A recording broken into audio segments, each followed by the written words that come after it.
আমার পেশাব সম্পর্কে বাজে কথা কই না, উনি কিন্তু টের পায়, গোড়ার ডিম টের পায়। নবীর চাইতে বড় পীর কি দুনিয়ায় আসছে আর আসবে? নবীকে আল্লাহ বলতেছেন, তুমি উম্মতরে বলে দাও, কুল্লাউ কুনতু আ'লামুল গায়বা লাস্তাকসারতু মিনাল খায়র। আমি যদি গায়েব জানতাম, একটু পরে আমার কপালে কি আছে এটা যদি আমি জানতাম, কোনো প্রকার ক্ষতি আমাকে স্পর্শ করতে পারতো না, সকল প্রকার কল্যাণ আর কামিয়াবি আমি অর্জন করতাম। ওহুদের মাঠে যে যদি আমি আগের থেকে জানতাম যে এই দিক দিয়ে পাথর এসে আমার দাঁত ভাঙবে, আমার হেলমেট ভেঙে যাবে, আমি সে জায়গায় যাইতাম না। তায়েবে গেলে যদি দুইজনে, আমি আর সাদ ইবনে আবি ওয়াক্কাস দুইজন তায়েবে যাব, গেলি যদি ওরা এই পরিমাণ মারবে আমি আগের থেকে জানতাম, তাহলে দুইজন যেতাম না, এটা দলবল নিয়ে যাইতাম। বুঝে শুনে তো মাইর খাওয়ার মধ্যে যা জায়েজ নেই। কতক্ষণ তাহলে হুজুর বলেন আমি গায়েব জানি না, আল্লাহ বলতেছেন আমি গায়েব জানি না, তাই বলে দাও। ফেরেশতারাও গায়েব জানে না, কিন্তু অভিজ্ঞতার আলোকে একটা সন্দেহ করলেন। আতাজআলু ফিহা মান ইউফসিদু ফিহা ওয়া ইয়াসফিকুদ দিমা। আল্লাহ আগে একটা গোষ্ঠীরে তো সাফ করলাম, জাড়িয়ে দিলাম মারিয়ে, পরবর্তীতে যাকে বানাবার তারা আবার কেমন হবে? ওরা আবার পিঁয়াজের খেতে যাইয়ে হেসাক ধরে কাজি করবে নাকি? ওরা আবার আধা হাত জায়গা নিয়ে বাইতে বাইতে খুনোখুনি করবে, ওরা রাজনীতি দ্বন্দ্ব কলহ নিয়ে বোমা মারামারি করবে, এমন জাতি, ইত্যাদি ইত্যাদি বললেন। আল্লাহ পাক বলেন, ইন্নী আ'লামু মা লা তা'লামুন।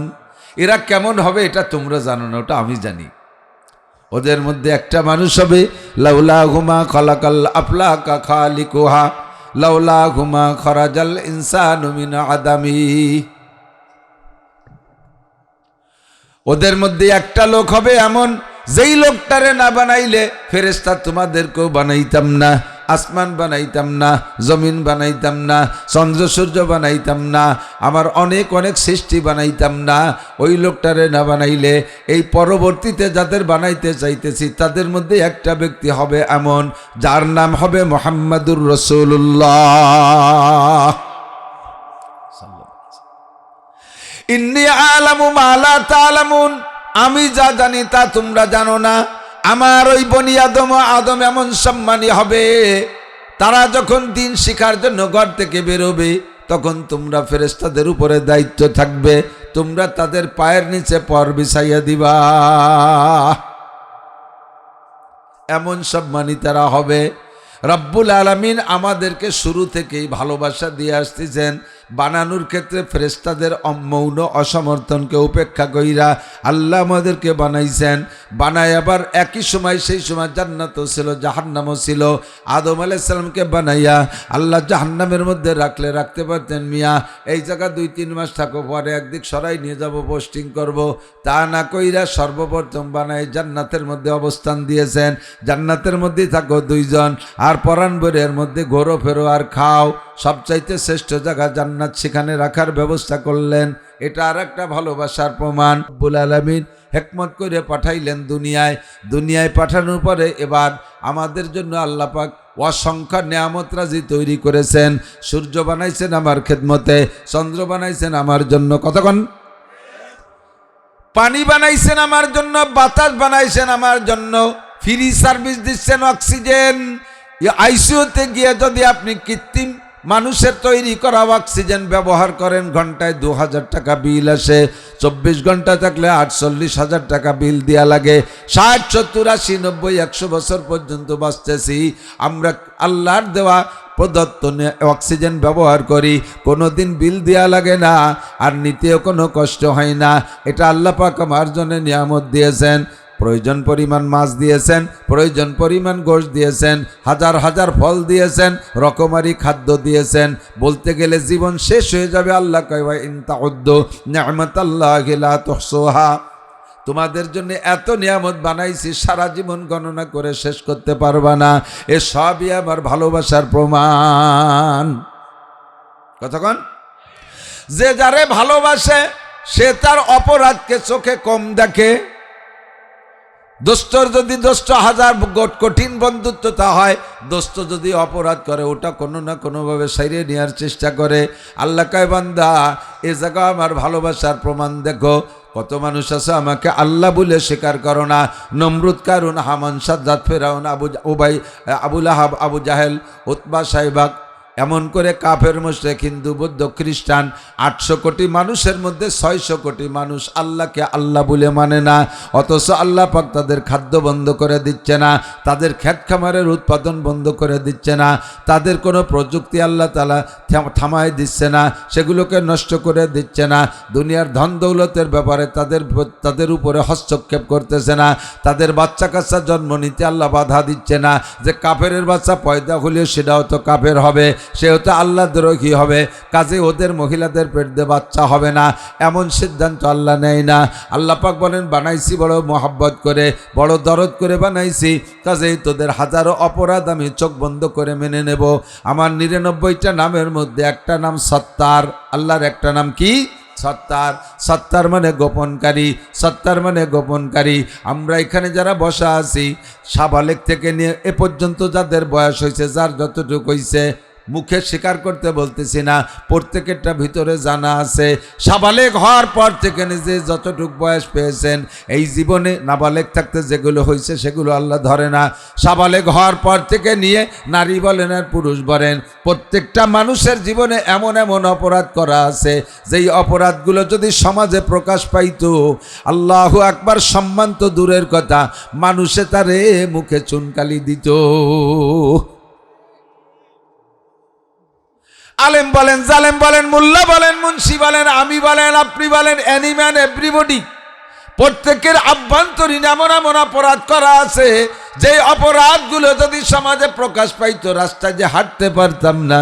আমার আল্লাহ সত্তার নামের ওসিলায় গোপন কইরা রাখছে, কয় বান্দা তোরে বানাইছি বড় বড় মোহাব্বত করে, দরদ করে, তোরে আমি অত্যন্ত ভালোবাসি, তাই আমি অপেক্ষা করি দেখি তুই ওখান থেকে ফিরে আসিস নাকি, তোরে অপমান করব না।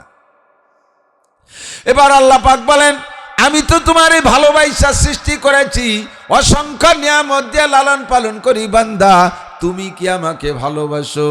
নবী পাককে আল্লাহ পাক বলেন, বান্দার কাছে জিজ্ঞেস করো, কুল ইন কুনতুম তুহিব্বুনাল্লাহ, বলো তাদের কাছে জিজ্ঞাসা করো, তোমরা কি আল্লাহকে ভালোবাসতে চাও? দুইজন মানুষের মধ্যে যদি প্রেম ভালোবাসা হয়, ভালোবাসার একটা রেজাল্ট আছে, ভালোবাসার একটা শেষ আছে, ভালোবাসার পরে একটা ফলাফল প্রকাশ হয়, একটা বিস্ফোরণ ঘটে। নারী আর পুরুষ ভালোবাসা হয়, সে জায়গায় একটা বিস্ফোরণ আছে। পুরুষে পুরুষে সম্পর্ক হয়, তার একটা রেজাল্ট আছে। দুইজনের ভিতরে ভালোবাসা করতে হলে উভয় দিকে একরকম আগাইতে হবে। একজন ভালোবাসে আর একজন ভালোবাসে না, সে জায়গায় ভালোবাসা জন্ম নেয় না। অনেক সময় যুবকরা ভালো জানে, ইদানিং তো ফোনের যুগ আইছে, তুমি কোনো মেয়েরে যদি ভালোবাসে ফোন দাও, তুমি তো জন্মের ভালোবাসো, রাস্তায় দেখছো, চেহারা পছন্দ হয়েছে, নাম্বার সংগ্রহ করে ফোন দিছো, সে যদি তোমারে ভালো না বাসে, কি কয়? মোটা গালাগালি দিয়ে কয়, এই তুই আমার সাথে কথা না, তোর মার সাথে করতে পারিস না, এমন শক্ত কথা কয়। তার মানে তোমার সে লাইক করে না, তুমি লাইক করো, সে লাইক করে না, জীবনে কোনোদিন ভালোবাসা ঘটবে, বিস্ফোরণ হবে না, সামনে যা উদ্দেশ্য কিচ্ছু হবে না। আল্লাহ কয় আমি তোমারে ভালোবাসি, কত প্রমাণ চাও? প্রমাণ দিতে দিতে জীবন শেষ হয়ে যাবে, তবুও প্রমাণ দেওয়া শেষ হবে না। এবার তুমি কি আমারে ভালোবাসতে চাও? যদি আমারে ভালোবাসতে চাও বলো। আমরা সবাই মিলে বললাম, জি আল্লাহ তোমারে ভালোবাসতে চাই। আপনারা কি ভালোবাসতে চান?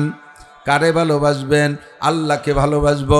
ও যুবক, দুনিয়ার কেউরে ভালোবাসিস না, ওই ভালোবাসার মধ্যে কোনো ভালো ফল আসে না, লাস্টে যায় অপমান হইতে হয়। হর কিসি সে দিল লাগানা জিন্দগি বরবাদ হয়, হর কিসি সে দিল লাগানা, খেয়াল করেন, হর কিসি সে দিল লাগানা জিন্দগি বরবাদ হয়, এক তো আপনা ওয়াক্ত বরবাদ, দুসরে তো বদনাম হয়। উলামায়ে কেরাম বলছে বলে ঠিক কইছে, পাবলিকই ঠিক কইনি। हर किसी से दिल लगाना जिंदगी बर्बाद है, কাহারো প্রতি দিল লাগানো, কেউরে ভালোবাসা জীবনটা নষ্ট করা ছাড়া আর কিছু না। কি নষ্ট? এক তো আপনা ওয়াক্ত বরবাদ, দুসরে তো বদনাম হয়। এক হলো সময় নষ্ট, তার পিছনে প্রেম গল্প করতে যথেষ্ট সময় নষ্ট হয়, অবশেষে যাইয়া বদনামের শেষ নাই। যদি ভালোবাসতে বাসতে আকাম পার যায় চলে যাও, আল্লাহ বাসালি 39 জুতোর বাড়ি খাতি পারবা। কতক্ষণ? যার সাথে ভালোবাসা গড়লে কোনো বদনাম নাই, আরো দৈনন্দিন শান্তি বাড়ে, দৈনন্দিন শান্তি বাড়ে। তিনি আমার কে? একটু বলবেন কে? আল্লাহ পাক বলেন আমি তোমারে ভালোবাসি, বহু প্রমাণ আছে। এবার দুইজনের মধ্যে বিস্ফোরণ ঘটবে ভালোবাসার, এর জন্য তুমিও আমাকে ভালোবাসতে হবে, বলো তুমি আমাকে ভালোবাসো কিনা। আমরা বললাম জি আল্লাহ ভালোবাসবো, তবে লাস্টে বিস্ফোরণ কি ঘটবে কও, লাস্টে এই ভালোবাসার ফলাফল কি দাঁড়াবে। আল্লাহ কয় তিনটে দাঁড়াবে, তিনটে প্রমাণ, তিনটে রেজাল্ট আসবে। এক নম্বরে ইউহিব্বুকুমুল্লাহ, এক নম্বরে আমি আল্লাহ তোমাকে সম্পূর্ণ ভালোবাসা দিয়ে দেব। দুই নম্বরে এই ভালোবাসার খাতিরে তোমার জিন্দেগিতে যত গুনাহ করেছো, যত অন্যায় করেছো, যত অপরাধ করেছো, জিনা করেছো, চুরি করেছো, ডাকাতি করেছো, লুচ্ছমি করেছো, মদ খেয়েছো, গাঁজা খেয়েছো, ইয়াবা খেয়েছো, ফেনসিডিল খেয়েছো, সুদ খেয়েছো, ঘুষ খেয়েছো, জারি যাত্রা করোসা, গাজির গান গুণযাত্রা, আল্লাহু আকবার, ব্যারাকা ডান্স, কারিতাস, বিআরডিবি, স্বনির্ভর, জাগরণী চক্র, আশা, প্রশিকা, গ্রামীণ ব্যাংক, দাঁড়াই মতো খাড়াই খাও, আইটে আইটে পায়খানা করো, গালাগালি, কাজাকাজি, দুনিয়ার যা আছে আকাম কুকাম সব করেছো। সারা জীবনে যত গুনাহ করেছো, ইয়াগফির লাকুম যুনুবাকুম, আমি তোমার জীবনে সব গুনাহ মাফ কইরা দেব। এটা হলো ভালোবাসার ফলাফল। তিন নম্বর পুরস্কার, আমার নাম গফুর, তাই আমি ক্ষমা করে দেব। আবার গফুরের সাথে রহিম শব্দ ব্যবহার করে বলেন আমি রহিমও তোমাদের জন্য রহিম নামের বদৌলতে কি করব, ফাউলাইকা ইউবাদদিলুল্লাহু সাইয়্যাতিহিম হাসানাত, তোমার জীবনের গুনাহগুলো ক্ষমা তো করে দেব গফুর নামের ওসিলায়, রহিম নামের বদৌলতে সমস্ত গুনাহগুলো পাল্টাইয়া নেকি বানাইয়া দেব। যদিও তোমার গুনার সংখ্যা হয় কাদাদি আওরাকিল আসদার, খেয়াল কাদাদি আওরাকিল আসদার, ও যুবক ভয় পাইস না। আল্লাহ পাক বলেন তুমি ভয় পেও না, আল্লাহু আকবার, ভয় পেও না, চলে আসো। ও যুবক যত গুনাহ করো ভয় পেও না, ব্যবস্থা আমার কাছে আছে। তোমার জিন্দেগির গুনাহ যদি হয় পৃথিবীতে যত গাছের পাতা আছে এত সংখ্যা পরিমাণ, কাদাদি রমালিল আরদ, জমিনে যত বালু আছে বালু সংখ্যা পরিমাণও যদি তোমার গুনাহ হয়, কাদাদি জাবাদিল বাহার, দুনিয়ায় যত পানি আছে পানিতে যত পানি কণা আছে এই কণা সংখ্যা পরিমাণও যদি তোমার গুনাহ হয়, এমনকি তিনটে মিলে যত গুনাহ হয় এত যদি তোমার গুনাহ হয়, ফাউলাইকা ইউবাদদিলুল্লাহু সাইয়্যাতিহিম হাসানাত, আল্লাহ পাক তোমার জীবনে সব গুনাহ নেকি বানাইয়া দিবে। আমার সাথে ভালোবাসা করলে এইটা পাবা। তাহলে ভালোবাসা করবো কার সাথে? আল্লাহর সাথে। সব গুনাহ মাফ, গুনাহগুলো নেকি বানাই দেবে। ইদাফ লাহুল আযাবু ইয়াউমাল কিয়ামাতি ওয়া ইয়াকলুদ ফীহি মুহানা ইল্লা মান তাবা ওয়া আমানা ওয়া আমিলা আমালান সালিহা ফাউলাইকা ইউবাদদিলুল্লাহু সাইয়্যাতিহিম হাসানাত। শর্ত আছে আমার দিক তাকান, ইল্লা মান তাবা, জীবনে যা গুনাহ করেছে সেখান থেকে ফিরে আসতে হবে। তওবা মানে ফিরে আসা, তওবা মানে ফিরে আসা, আর ইস্তেগফার মানে পিছনের গুনাহ থেকে ক্ষমা চাওয়া। আল্লাহ পিছনে যা করেছি ক্ষমা চাই, সামনে আর করব না বলে অঙ্গীকার করলাম, এর নাম হলো তওবা। ইল্লা মান তাবা ওয়া আমানা, এরপরে আল্লাহর প্রতি গভীর বিশ্বাস, ও আমিলা আমালান সালিহা, সামনে নেক আমল করার জন্য পাক্কা প্রতিজ্ঞা, আমি আর কোনোদিন নামাজ ছাড়ব না, রমজান ভাই পাইলে রোজা ছাড়ব না, আমি কোনোদিন ফরজ তরক করব না, আমি কোনোদিন ওয়াজিব তরক করব না, আমি কোনোদিন সুন্নাত তরক করব না, আমি কোনোদিন কবিরা গুনাহ করব না, আমি কোনোদিন সগীরা গুনাহ করব না। এইভাবে গুনাহ না করার তওবা করা আর ইবাদত করার প্রতিজ্ঞা করা। আল্লাহ পাক বলেন এই সিদ্ধান্তে আসো, আমি তোমার সব গুনাহগুলো নেকি বানাইয়া দেব। এবার বললাম আল্লাহ ভালো তো তোমাকে বাসি, ভালোবাসার পদ্ধতি কি? এদিক তাকান। ভালোবাসার বয়স লাগে আর ভালোবাসার সিস্টেম জানা লাগে। ছোট পোলাপান এরা ভালোবাসার বয়স হয় নেই ওদের। অনেক সময় আব্বারা ইয়ার কি করে 3, 4, 5 বছরে পোলাপানকে নিয়ে বসে একটু তামাশা করে, কয় যে এই জামাল তোরে বিয়ে দেব, বয়স 5 বছর, তোর শ্বশুর বাড়ি যাব, তোর শাওরির চুল টেনে ছেড়বো, তোর শ্বশুরের দাড়ি ছেড়বো। ছেলে তো আব্বারে জব দেয় তোরে বিয়ে দেব। ও তো বিয়ের মজা বোঝে না, বিয়ের মজা বোঝে না। ও মনে হচ্ছে আব্বা কইলে ওর জব ওইভাবেই কইতে হয়। তো ওর বাপ ওরে বিয়ে দেবে তামাশা করতেছে, আর ওর বাপরে বিয়ে দিয়ে যদি আর একটা বউ বাড়ি আনে তাহলে তোরা কয়মা প্রতি বাড়ি থাকতে পারবি না। নতুনটার দাপটে পুরন সেট ধরে বাতিল। তোর বাপ কইছে বিদায় বাপরে একটা জবাব দেয়, কেন দিল? ও বিয়ের মজা বোঝে না। কিন্তু 22, 23, 24, 25 বছরের যুবক ছেলের যদি কাব্য একটা মেয়ে দেখতে যাইতে চাচ্ছিলাম, কখন যাওয়া যায়? ও কাব্বা সন্ধ্যের আগে যাওয়া যায় না, কারণ ও তো বিয়ের মজা বুঝিয়ে ফেলাইছে। ও বিয়ের 7 বোঝে, এই জন্য ও 24 ঘন্টা ব্রিফকেস রেডি থাকে। কিন্তু 5 বছরের তো বোঝে না, ও চকলেটের মজা বোঝে। কথা কন, ও বোঝে চকলেটের মজা। কাজেই তোমারে ভালোবাসবো, ভালোবাসার বয়স কোন সময়? আল্লাহ কয় সাবালেগ হওয়ার আগে আমারে ভালোবাসা লাগবে না, দিশে পাবা না। যে সময় তুমি বাঁশবাগানে দাঁড়ায় বিভিন্ন জায়গায় হ্যালো হ্যালো করতে দিশে পাও, বিভিন্ন জায়গায় যোগাযোগ করতে পারো, ওইটা তোমার ভালোবাসার বয়স। আমি তোমার কাছ থেকে ভালোবাসা চাই সাবালেগ হওয়ার পরের থেকে। এবার সিস্টেম কি? সিস্টেম না জানা থাকলে হবে না। অনেক অনেক ফ্যামিলিতে দেখবেন ছোট ছোট ঘন ঘন বাচ্চা কাচ্চা, 1 বছর 1.5 বছর 2 বছর পর পর এটা এরকম খুব ঘন ঘন হয়ে গেছে। তা সে একেবারে লাস্টেরটা যেটার নাম ইতি, ওডে বসা শেখছে। ওর উপরেরটার বয়স 1.5 বছর বেশি, তার 1.5 বছরের বড়। সে একটু আইটি উঠে বেড়ায়, দুডেরে সোজাইরে টান টান হলি 4 আঙ্গুলের আপ ডাউন হয়। এভাবে একটার বয়স 4.5 বছর, একটার বয়স 6 বছর, এরকম 1.5 বছর হয়ে 7-8টা হয়েছে। তো বাপে যদি বাইরে থেকে কোনো খাবার দাবার টুল্লা আনে, বড় গেয়াতে দেয় না, ওই বসাটা ছোটটারে দেয়। তো ছোটটা রাতে দিলে ছোটটা রাতের থেকে ওইটার ভাগ খাতি হলি কারা খায়? ওই বড় যারা ওরে কোলে উঠতে পারে, ওরা আছে ওটা জড়াই গড়াই কোলে রেনে একদিক যায়, ও খায় এরাও খায়। তোর পাশে বসা রয়েছে, ওর ইমিডিয়েটলি বড়টা, সে কোলে উঠতে পারে না, টুল্লার ভাগও পায় না। ওই টুল্লা নিয়ে গেছে, ওই যে নালাতে নালাতে ওর পেট বেশি যাচ্ছে, ভাগ পায় না। ওর ওই শিশুকালের বুদ্ধিতে ও এতটুকু অনুভব করছে যে এই টুল্লার ভাগ খাতি হলে এই ছোট্টারে কোলে ওরা শিখতে হবে, নইলে ভাগ টুল্লা ভাগে পাবো না। এখন কোলে হতে গেলে দুডেরে দাঁড়ালি 4 আঙ্গুলের বেশ কম, কিরম কোলে হরবে? তো ওই টুল্লা আজকে আব্বা হাতে দেবে, তার আগে ও প্র্যাকটিস করতেছে, দেখি পারি নাকি।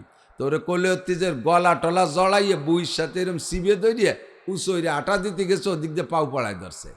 তো পাও পাড়ায় দুধের প্যাট তো এরকম প্যাট গলাতে ওই পর্যন্ত যে প্যাট মেছে, প্যাটে প্যাটে মিশে ওই গলা টাইনি ধরে সিবে ধরে পাও পাড়ায় ধরে কোলে হতেছে। 1/2 মিনিট খানিক কোলে হলি ওর জিব্বে টিব্বে বার হয়ে গেছে, গ্যাস রানি শুরু হয়ে গেছে।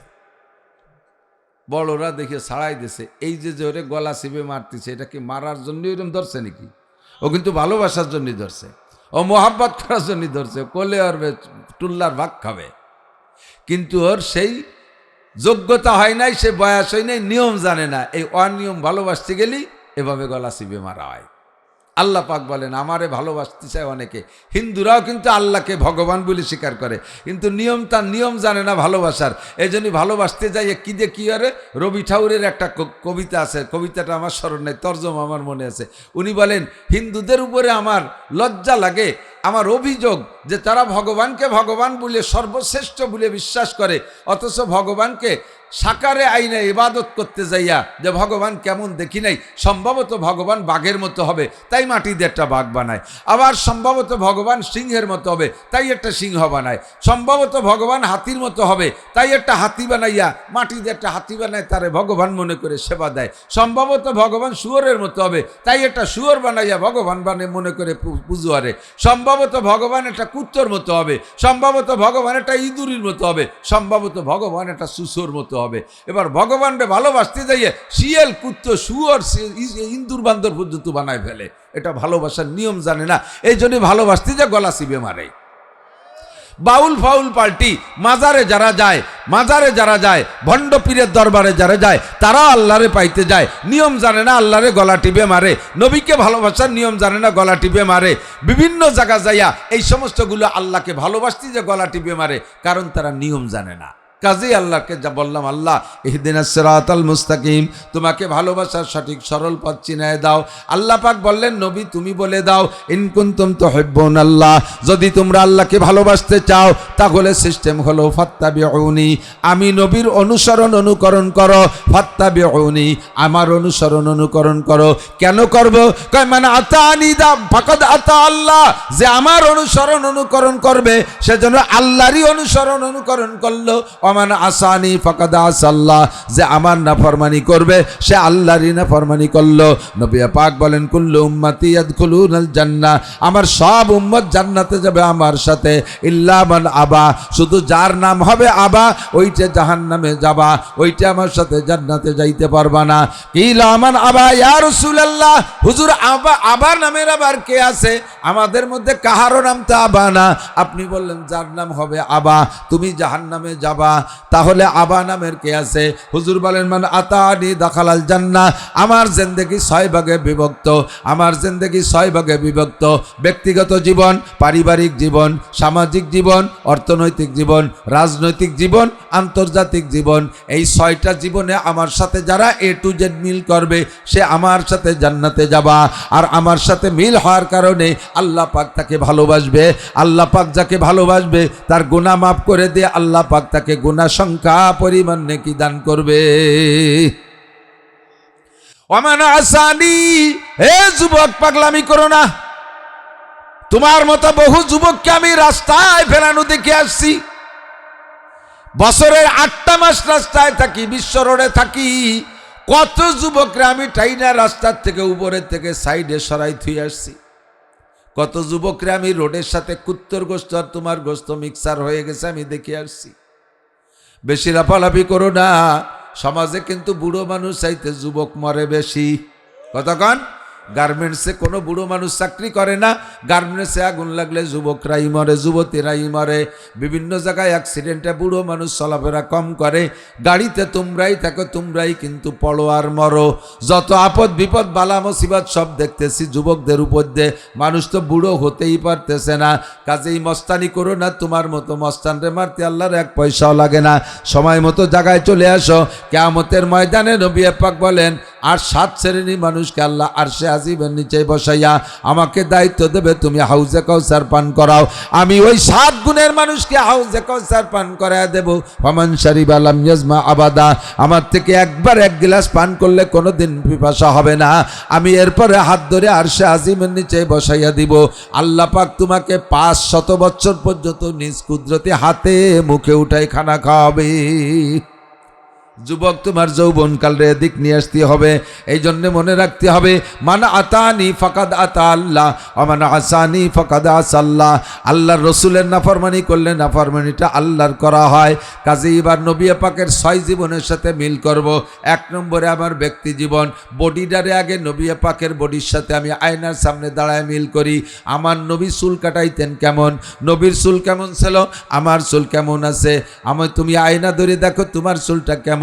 এখন সেলুনে যে চুল কাটে সব পশ্চিমে কাটিং, সেলুনের ভিতরে ছবি দেয়া আছে, মডেল দেয়া আছে না? কোন model? Messi model, Neymar model, ফ্রান্সের মডেল, ইটালিয়ান মডেল, ইহুদিদের মডেল, নাসারাদের মডেলে তোমার মাথা হবে। আর তুমি ওই মাথা নিয়ে নবী পাকের সামনে যাবা। নবী তোমারে হাউজে কাউসার পান করাবে। সাবধান, আদৌ সম্ভব না। নবীর কাছে যখন হাউজে কাউসার পান করতে যাবা, মাঝখানে একটা পর্দা পার্টিশন পড়ে যাবে।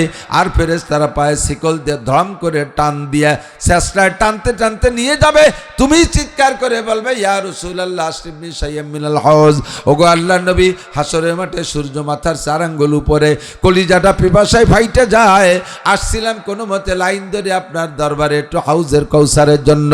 আপনার সামনে থেকে টেনে নিয়ে যাচ্ছে, নবী আমার একটা হাউজে কাউসার দেন। রহমাতে আলম নবী বলবে ও ফেরেশতারা, আমার উম্মতকে কেন পানি পান করতে দিলে না? ফেরেশতারা বলবে ইয়া রাসূলুল্লাহ ফাইন্নাকা লা তাদরি মা আহদাসু বাদাক। আপনি দুনিয়া থেকে চলে আসার পরে আপনার সুন্নতের সাথে কি আচরণ করছে আপনি জানেন না। ওর মাথার দিকে তাকায় দেখেন, ওর মাথা মুসলমানদের মাথার মতো না। তুমি একটু সামায়েল পড়ে দেখো, সাহাবায়ে কিরামদের জীবনী পড়ে দেখো, হায়াতুস সাহাবা পড়ে দেখো। কোন সাহাবার চুল তোমার চুলের মতো ছিল না। তুমি তোমার চুলকে যদি নবীর চুলের মতো বানাইতে পারো, চুলের মধ্যে মূল সুন্নাত 3টা। 1 নম্বরে সাইসা ফেলানো, 2 নম্বরে ছোট ছোট করে কাটা, 3 নম্বরে মুখে 1 মুঠ দাড়ি হওয়ার পরে বাবরি রাখা। বাবরির মধ্যে আবার 3 তরিকা, লিম্মা জুম্মা অফরা, লিম্মা জুম্মা অফরা, জুম্মা লিম্মা অফরা। জুম্মা হলো কানের মাঝখান পর্যন্ত এভাবে সমান করে কাটা, সবটুক রেখে কানের সমান করে পিছনে একেবারে ঘাড়ি কেটে দেওয়া। লিম্মা বলা হয় কানের লতি পর্যন্ত বেয়ে আসা, এতটুক পর্যন্ত অনুমতি আছে। ময়দানে জেহাদের ময়দানে গেলে অফরা, ঘাড় পর্যন্ত চুল রাখা জায়েজ আছে, কারণ বড় দাড়ি আর ঘাড় পর্যন্ত চুল হলে এরকম জাকি দিলি সিংহর মতো দেখা যায়, তাতে কাফেরকে আত্মা কালায় যায়, এই জন্যই বড় চুল। তবে সবচেয়ে উত্তম হলো যুবক তোমরা যারা আছো চুল সব জায়গা ছোট ছোট করে কাটবা। কদম শার্ট বলে, উপরেও যেমন নিচে তেমন সাইডই পাতলা করে উপরে বড় রাখা, এটা খ্রিস্টান কাটিং। আহসানুল ফতোয়ার ভিতরে লেখছে, উলামায়ে কেরাম মনে রাখবেন, আহসানুল ফতোয়া 3য় খণ্ড বাবুল ইমামতের মধ্যে লেখছে, যদি কোনো মসজিদের ইমাম সাহেব আংরেজি কাটিং চুল কাটে, অর্থাৎ এখান দিয়ে পাতলা করে প্যাক করে সমান করে উপরে বড় রাখে, এই ইমামের পিছনে নামাজ পড়া মাকরুহে তাহরিমি। মুয়াজ্জিন যদি এমন চুল কাটায় তার আজান দেওয়া মাকরুহে তাহরিমি। এটা ইমাম মুয়াজ্জিনের উপর দিয়ে গেল, মুসল্লিরা কাটলে, মুসল্লিরা এমন কাটাইলে তো গুনাহ হবে না। কতক্ষণ চুলটা তুমি সুন্নতের মধ্যে নিয়ে আসো। হুজুর বলেন, মান তামাসসাকা বিসুন্নতি ইনদা ফাসাদে উম্মতি ফালাহু আজরু মিয়াতি শাহীদ। আগেই বলে ফেলাইছি, যে সময় দুনিয়া থেকে সুন্নতগুলো মিটে যাওয়ার সম্ভাবনা দেখা দেবে, ওই সময় একটা সুন্নতের পর আমল করলে 100 শহীদের সওয়াব দেওয়া হবে। চুলের মধ্যে 100 শহীদ। এবার চলে আসো মোসের মধ্যে আর দাড়ির মধ্যে। হুজুর বলেন, কচ্ছু সারে বাবা ফুল্লোহা, মোসরে ছোট করো, দাড়িরে বড় করো। মোসরে কত ছোট, এমন কাটা কাটবা, হাত্তা ইউরা বেয়াজুল জাল, তোমার চামড়া পর্যন্ত দেখা যাবে, এমন ছোট করবা। আর ওয়াফুল্লোহা, দাড়িরে সাইডে দাও। আহসানুল ফতোয়া 3য় খণ্ড বাবুল ইমামতের মধ্যে লেখছে, যদি কোনো মসজিদের ইমাম সাহেবের দাড়ি 1 মুঠ হওয়ার আগে, 1 মুঠ লম্বা হওয়ার আগে কাইটা যদি খাটো করে রাখে, ছোট ছোট খাইজনি খাইজনি পেঁয়াজের পাশায় যে দাড়ি, পেঁয়াজের ভাষা দাঁড়িয়ে না, এই পেঁয়াজের দাড়ির মতো দাড়ি রাখে, বগল সাইজ দাড়ি, বগলও যারটুক দাড়িও সারটুক, এই বগল সাইজের দাড়ি রাখে, ওই ইমামের পিছনে নামাজ পড়া মাকরুহে তাহরিমি। ইমাম পাল্টাইতে হবে মসজিদ থেকে, যত বড় কারি হোক, যত বড় আলেম হোক, যত বড় মুফতি হোক, ওই ইমামের পিছনে নামাজ পড়া যাবে না, মাকরুহে তাহরিমি। মুয়াজ্জিনের দাড়ি খাটো হইলে মুয়াজ্জিনের আজান দেওয়া নিষেধ, মুয়াজ্জিনদের পাল্টাইতে হবে। আর সাধারণ পাবলিক যারা দাড়ি রাখবেন, সকলের দাড়ি কমপক্ষে 1 মুঠ লম্বা, 1 মুঠ লম্বা, অর্থাৎ দাড়িরে ধরবেন, এই বৃদ্ধাঙ্গুল থুতির সাথে লাগাই দেবেন এই নিচে পর্যন্ত। এর চাইতে লম্বা যেটুকু হবে ওটুকু কেটে খাটো রাখতে পারবেন, তবে না কাটলে, বেশি দেখলে সুন্দর হইলে রাখতে পারবেন। তবে যদি মনে হয় যে বেশি লম্বা হয়ে গেলে ময়লা হওয়ার ভয় থাকে, জটা ধরার ভয় থাকে, তাহলে বাকিটুক কাটতে পারবেন, তার আগে না। দাড়িরে খাটো কইরা কাটা চাষার চাইতে বড় অপরাধ। যেই লোকটা বেলেট দিয়ে সম্পূর্ণ হলক করে ফেলে, চাইছে ফেলে, সে চাষারে গুনাহ মনে করে, নিজেকে সে অপরাধী মনে করে। আমি দাড়ি চাইছে ফেলতেছি, গুনাহ মনে গুনাহ করতেছি, সে গুনারে গুনাহ মনে করে। কিন্তু যে একটুক একটুক দাড়ি রাইকা দাড়ি মনে করে, যা সুন্নত না তারে সুন্নত মনে করে, একে বলা হয় তাহরিফে শরিয়াত। শরিয়াতরে পরিবর্তন করা, নষ্ট করা। যা শরিয়াত না তারে শরিয়াত মনে করতেছ, কবিরা গুনাহ, ইমান নষ্ট হইয়া যাইবে। চুল দাড়ি মোছ ঠিক করবেন, সপ্তাহে না পারলে 15 দিন, সর্বোচ্চ 40 দিনের ভিতরে গুপ্তাঙ্গের লোম পরিষ্কার, বগলের লোম পরিষ্কার, সপ্তাহে সপ্তাহে নখ কাটা, এটা নবী আলাইহিস সালামের সুন্নাত। এর এক একটা সুন্নতের বিনিময়ে 100 শহীদের সওয়াব। হুজুর বলেন, মানে আতানি দাখালাল জান্নাহ, আমার এই সুন্নতগুলোর অনুসরণ করলে তুমি জান্নাতি হবা।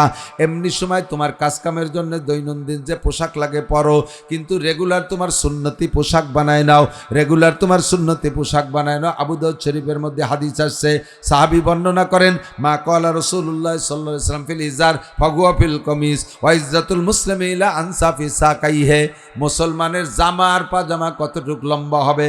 হুজুর সাহাবী বলেন, হুজুর বলেছেন, পাজামা যতটুক লম্বা হবে জামাও ততটুক লম্বা হবে।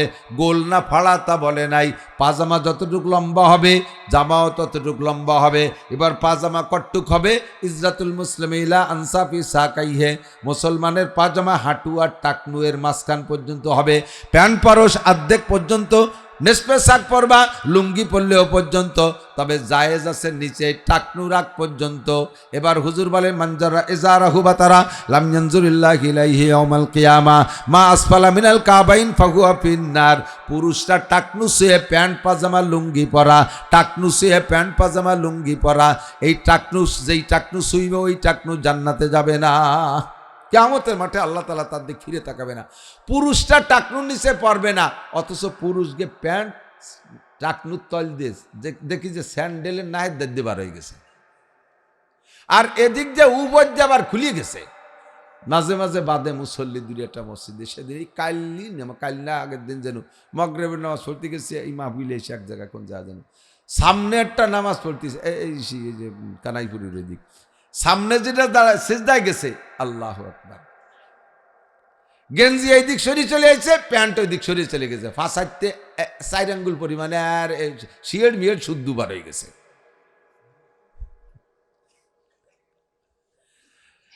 আল্লাহ, নিচেই চলে গেছে, টাকনুর নিচে, উপর দিয়ে ভাষা খোলা। এই প্যান্ট জায়েজ না না জায়েজ? কোন সাহাবায়ে কেরাম এই প্যান্ট পরছে বলে মনে হয়? তাবেঈনরা পরছে, তাবেঈনরা পরে নাই, আবু হানিফা শাফিঈ আহমদ মালিক পরে নাই, বুখারী মুসলিম তিরমিজি আলা পরে নাই, আব্দুল কাদের জিলানী মঈনুদ্দিন চিশতি নিজামুদ্দিন আউলিয়া কুতুবউদ্দিন বখতিয়ার কাকি, আরে আশরাফ আলী থানভী, হুসাইন আহমদ মাদানী, রশিদ আহমদ গাঙ্গুহি, শামসুল হক ফরিদপুরি, মুহাম্মদুল্লাহ হাফেজি, আমার বাড়ির দ্বারা আব্দুল গফফার সাহেব, আকরাম আলী সাহেব, এই সমস্ত উলামায়ে কেরাম পরে নাই। যেটা ইসলামী পোশাক না তাই এরা পরে না, যেটা ইসলামী পোশাক তাই পরে। একটু সত্য কথা বলবেন, একটু সত্য কথা বলবেন, একজন মুসলমান প্যান্ট শার্ট টাইকট পরলে বেশি ভালো দেখায় নাকি সুন্নতি পোশাক পরলে ভালো দেখায়? অবশ্যই এটাই সেরা পোশাক, কারণ জীবনের শ্রেষ্ঠ দিন, সবচেয়ে আনন্দের দিন একজন পুরুষের জন্য কোন দিন? বিয়ের দিন, ঠিক না? বিয়ের দিন দেখবেন পাঞ্জাবি পায়জামা, পাগড়িও মাথায় দিয়েছে, যদিও কাপড়ের পাগড়ি না, কাগজ দিয়ে বানাইছে, ওটা তো অন টাইম একদিনের জন্য। জীবনের শ্রেষ্ঠ দিন যেই পোশাক পছন্দ হয়, দুনিয়ার থেকে বিদায় নেওয়ার সময় সেই পোশাক তোমাকে ব্যবহার করতে হয়, ঠিক না? পাঞ্জাবি পায়জামা লম্বা জামা ভালো লাগে না, তাই তুমি মরার আগে ওসিয়ত করে যাচ্ছে আমার ওই জিন্সের প্যান্ট পরাইয়ে দাফন করে দিও, তা তো কও না। পোশাকের ভিতরে আসেন, চলে আসেন এদিক, এরপরে চলে যান পোশাক ঠিকঠাক মতো পরে। এই সুন্নতগুলো ব্যবহার করার জন্য, সুন্নতের খিলাফ ব্যবহার করলে আপনার ব্যবহার হবে, কিন্তু সুন্নতের অনুসরণ করে ব্যবহার করলে ব্যবহার করা হবে, নেকিও হবে। এই জামাটা গায়ে দিয়েছেন, যুবক তুমি গেঞ্জি গায়ে দাও, জামা পরো, জামার ভিতরে ডান হাতটা আগে ঢুকোয়, বাম হাত পরে ঢুকো, বুতাম লাগাই দাও, পরাও হবে, সুন্নত হবে, 100 শহীদের সব হবে, কোন সুবহানাল্লাহ। আর বাম হাত আগে ঢুকাইয়া ডান হাত পরে ঢুকাই বুতাম লাগাইলে পরা হবে, সুন্নত হবে না। প্যান্ট পাজামার ভিতরে ডান পা আগে ঢুকাও, বাম পা পরে ঢুকাও, বেল্ট ফিতে লাগাই দাও, পরা হবে, সুন্নত হবে, 100 শহীদের সওয়াব হবে। বাম পা আগে ঢুকাইয়া ডান পা পরে ঢুকাও, পরা হবে, সুন্নত হবে না, গুনাহ হবে। জুতার মধ্যে ডান পা আগে ঢুকাও, বাম পা পরে ঢুকাও, পরা হবে, সুন্নত হবে, 100 শহীদের সওয়াব পাবা। বাম পা আগে ঢুকাইয়া ডান পা পরে ঢুকাও, পরা হবে, সুন্নত হবে না, গুনাহ হবে। মুজার মধ্যে একই অবস্থা। আবার খোলার সময় বাম দিক দিয়ে আগে, বলেন খোলার সময় বাম দিক দিয়ে আগে। জামার আতা খুলতে গেলে বাম হাতটা আগে খুলবেন, প্যান্ট পাজামা খুলতে গেলে বাম পাটা আগে খুলবেন, জুতা মোজা খুলতে গেলে বাম পাটা আগে খুলবেন। ভিতরে এক একটা খুলবেন, আর এক একটা করে সুন্নত হবে, 100 করে শহীদের সব আপনাকে দেয়া হবে। আমল করা যাবে? এই করলে আল্লাহ ভালোবাসে, আর আল্লাহ ভালোবাসে তো আমাকে বানাইছে। এবার আল্লাহর ভালোবাসা যদি আমি অর্জন করতে পারি, আমি যদি আল্লাহকে ভালোবাসতে পারি, দুই দিকে ভালোবাসা জমবে, আর ওই সেই রেজাল্ট আউট হবে। আর রেজাল্টের শেষ ফিনিশিং আল্লাহ আমাকে আপনাকে জান্নাতিন তাজরি মিন তাহতিহাল আনহার খালিদিনা ফিহা আবাদা। অনেকে আছে, এদিক তাকান, এর থেকে একটু সরে চলে যাচ্ছি। আল্লাহ 5 ওয়াক্ত নামাজের সুন্নাত নামাজ অনেকে অলসতা করেন। ফজরে কয় রাকাত? 2 রাকাত। জোহরে 4 রাকাত সুন্নাত, 4 আর 2 6। মাগরিবে 2, কত? 8। ইশায় 2, 10 রাকাত। জোহরে 6 রাকাত। জোহরে কয় রাকাত? 6 রাকাত। ফজরে 2, জোহরে 6, 8। মাগরিবে 2, 10। ইশায় 2, 12। এটা হলো মূল। জুমার দিনে কবলাল জুমা 4, বাদাল জুমা 4 সুন্নতে মুআক্কাদা। সুন্নতে আহলে হাদিস আলারা আইসা আমাদের থেকে এই সুন্নতটাকে ভুলই দেওয়ার জন্য কয় না জুমার আগে পরে সুন্নত নাই। উনি পাইনি তালাশ করি কোন জায়গায়। আর তুমি পাও নাই বলে নাই তা কোয়া কি ঠিক হবে নাকি? এক জায়গায় দিয়ে তুমি রাত্রি গেছো, সেই জায়গায় কিছু দেহ নয়, বাড়ি এসে যদি কয় ওই রাস্তায় কিচ্ছু নেই, এটা ঠিক হবে নাকি? ওই জায়গায় কত তারিখ আমরা যখন তারাইল বুকর মাদ্রাসা পড়াই, একদিন বিকেলবেলা বসে বসে আমরা হুজুররা বিভিন্ন গল্প সল্প, তার ভিতরে আমাদের এক মুহাদ্দিস বড় আলেম, অরিজিনালি বড় আলেম, দেওবন্দের ফারেক, উনি বলতেছে যে সারা পৃথিবীতে নদীর পানি ঘোলা শুধু বাংলাদেশে, পৃথিবীর আর কোনো দেশে নদীর পানি ঘোলা না। ভূগোল সম্পর্কে বলে সবাই আশ্চর্য, সুবহানাল্লাহ, জিওগ্রাফি ভূগোল সম্পর্কে কি অভিজ্ঞতা রাখে যে পানি ঠিক কোন দেশে ঘোলা আর চুয়া তাও কয়ে দিচ্ছে। এর মধ্যে আমার মাথার মধ্যে ক্রিমিনালি ঢুকছে, দেখি আমি অন্য কোনো দেশে গোলা পানি পাই নাকি। আমিও একবার দেওবান গেছি, যার পথে দেখলাম কলকাতা হাওড়া ব্রিজের নিচে গঙ্গা নদীর পানি আমাকে এই সব নদীর মতো গোলা। আমি কইলাম যে আপনার এ কথা মেনে নিতে পারলাম না। আমি দেখলাম আপনি তো আমার সাথে বেশিবার, উনি তো পড়ছে অনেকবার যাতা, আমি মাত্র একবার গেছি বেড়াইতে। তা আমি দেখলাম এই কলকাতা গঙ্গার পানি হাওড়া ব্রিজের নিচে যে গোলা পানি আপনি দেখেন নাই? আপনি তো কতবার গেছেন? আমি ওই জায়গায় দিয়ে যতবার গেছি রাত্রি গেছি। আপনি যে জায়গায় যে রাত্রি গেছেন সেই জায়গা কিছু নাই, এ কথা কওয়া কি ঠিক হবে? কোন জায়গা কবলাল জুমা আছে আর বাদাল জুমা আছে, সেই জায়গা তুমি রাত্রি গেছো দুদু, তুমি বেলা থাকতে যাও নাই, এই জন্য দেখো নাই। আমরা দেখেছি কবলাল জুমা বাদাল জুমা সুন্নত। অনেকে জুমার নামাজ পড়ে বেরোয় চলেছেন, কবিরা গুনাহ, কবিরা গুনাহ, কবিরা গুনাহ। আপনি সুন্নত তরক করছেন, কিয়ামতে নবী পাকের সুপারিশ পাবেন না, সাবধান। আল্লাহু আকবার। 5 ওয়াক্তের যে সুন্নত গুলো আছে, আসরের 4 রাকাত কবলাল আসর সুন্নত আছে, সুন্নতে গায়ের মুআক্কাদা, পড়লে বিশাল নাকি, পড়লে বিশাল নাকি। ঈশার আগেও 4 রাকাত কবলাল ঈশা সুন্নতে গায়ের মুআক্কাদা আছে, পড়লে নাকি। তবে এই দুটো না পড়লে গুনাহ নাই। কিন্তু ফজরের সুন্নত যদি টাইম মতো পড়তে না পারেন, ফজরের জামাতের আগে পড়তে না পারেন, কারণবশত জামাত ধরতে যে ছুটে গেছে, এই খেয়াল করেন ফজরের সুন্নত 2 রাকাত ভেরি ভেরি ইম্পর্টেন্ট। যদি দেখতেছেন মসজিদে গেছেন, আপনি আগে সুন্নত পড়তে পারেন না, ইমাম সাহেব জামাতে দাঁড়ায় গেছে, এখন আপনার সুন্নত ছোট সুরে দিয়ে 2 রাকাত সুন্নত পড়তে পড়তে যদি 1 রাকাত জামাতের ছুটেও যায়, তবু আগে সুন্নত পড়বেন। বোঝা গেছে? আর এই সুন্নত পড়বেন কোন জায়গায়? ওই কাতারে দাঁড়ায় পড়বেন না, মসজিদের বারান্দায় কোনায় দাঁড়ায় পড়বেন। যদি বারান্দা না থাকে তাহলে মসজিদের পিছনের কাতারে এক কোনায় যেয়ে পড়বেন, ওই কাতারে দাঁড়াইয়া বা 1-2 কাতারের মধ্যে পড়বেন না। যদি দেখা যায় যে নাই সুন্নত পড়তে গেলে পুরো জামাত ছুটে যায়, তাহলে আপনি সুন্নত ছেড়ে দেবেন, আগে ফরজ পড়বেন। এবার এই সুন্নত কখন পড়বেন? অপেক্ষা করবেন, বেলা উঠার 22 মিনিট পরে পড়বেন, ঠিক আছে? যদি দেখা যায় যে না পিএস লাগানোর গণ 22 মিনিট পরে হবে না পড়া, তাহলে আপনি বেলা উঠার আগেও পড়ে ফেলতে পারেন, তবুও ফজরের সুন্নত মাইন নাই। এই 2 রাকাত বেশি গুরুত্বপূর্ণ। জোহরের জামাত যদি যে দেখেন যে আগের 4 রাকাত পড়তে গেলে জামাত ধরা যাচ্ছে না, বা জামাতের 1 রাকাত ছুটে যায়, আগের 4 রাকাত বাদ থাক, প্রথমে আপনি ফরজে দাঁড়ায় যাবেন। 1 রাকাতও যদি ছুটে যাওয়ার ভয় থাকে, তবুও সুন্নত পড়বেন না জোহরের, ঠিক আছে? পুরো জামাত ধরে এরপরে জোহরের পরে এই 6 রাকাত সুন্নত। এই 6 রাকাতের ভিতরে আবার আগে পড়বেন কোন কয় রাকাত? 2 রাকাত না 4 রাকাত? অনেকে কয় আগের ডাকে পড়ি পরেরটা পড়ে, তাহলে তো সব ফান্তা হয়ে যাবে। আগেরটা তো ফান্তা হয়ে রয়েছে, আবার এটাও জাগাতে সরি চলে গেল। আগে 2 রাকাত পরে 4 রাকাত পড়েই যাবেন, মিস করবেন না। মান তামাসসাকা বিসুন্নতি ইনদা ফাসাদ, এই নামাজ সংক্রান্ত এসে গেলে বললাম অনেক সময় এটা কথাটা বলতে বাদ থেকে যায়। এবার আপনি 5 ওয়াক্ত ওযুতে মেসওয়াক করব। আপনার কোনো বিরাসের দাম যদি 1 কোটি টাকা হয়, আর পেস্টের দাম যদি 1 লাখ টাকা হয়, 1 কোটি টাকা দামের বিরাস দিয়ে 1 লক্ষ টাকা দামের পেস্ট দিয়ে 100 বছর পর্যন্ত দাঁত মাজ দিয়েও মেসওয়াকের সুন্নত আপনি পাবেন না। কয়জনের পকেটে মেসওয়াক আছে? কয়জনের পকেটে মেসওয়াক আছে? এই জায়গায় ইন্টারভিউ নেব, দিয়ে আমাকে আমার আসানি দিয়ে, হ্যাঁ স্যার, আচ্ছা, হ্যাঁ। নিজে আমল না করে তো আমলের প্রতি কোয়া ঠিক না। আল্লাহ কয় লিমা তাকুলুনা মা লা তাফআলুন। আমি পান খাই 30 বছর, 30 বছর হয়ে গেছে পান খাই। তা আল্লাহর ফজলে দাঁত কিন্তু সেরকম কালাওয়াতি দেয়নি, আমি কোনোদিন বিরাস করিনি, পেস্টে দাঁত মাজি নেই, মেসওয়াকি মারে না।